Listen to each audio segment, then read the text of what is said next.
Grüßt euch wieder mal zu einem Buch. Ich lese nämlich gerade von Georges-Louis Borges, Lesen ist Denken mit fremdem Gehirn. Gespräche mit Osvaldo Ferrari. Ja, dieser Borges ist ein hochphilosophischer Literat. Jemand, der sich mit Büchern beschäftigt und sehr tief eindringt. Das ist ein Buch, das habe ich jetzt schon sehr lange in der Reißen. War ein Geschenk von meiner Frau aus dem Camper Verlag. Das ist dieses Buch hier. Und ich habe aus dieser Camper Salon-Reihe ja viele Bücher und einige schon vorgestellt. Und dieses, wie gesagt, es ist nicht die leichteste Kost. Man muss schon ganz schön mitdenken und durch das dauert es momentan ein bisschen länger, bis ich neue Bücher präsentieren kann. Aber es hat mich sehr inspiriert zu einem neuen Text.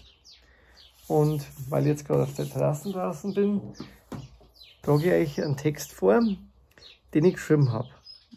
Borges. Verhaftet im Labyrinth aus selbstgebauten Zwängen, Fallstricken des Selbst, verwoben in den Gängen der eigenen Illusionen, an Tagträumen vernetzt, verschwunden hinter Verliesen, zum eigenen Geist, dem Tempel der Innerlichkeit, verzückt in Hintergassen der unendlichen Herztüren, gefunden im eigenen Ich. Ja, das meine Gedanken zu diesem hochgeistigen Menschen, ja, Bibliothekar und ja, absoluten Büchernarr Borges.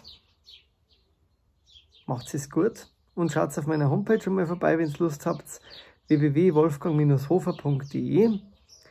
Schaut euch meine Bücher an, meine Musik und vielleicht gefällt euch was. Macht's es gut. Pfiat euch.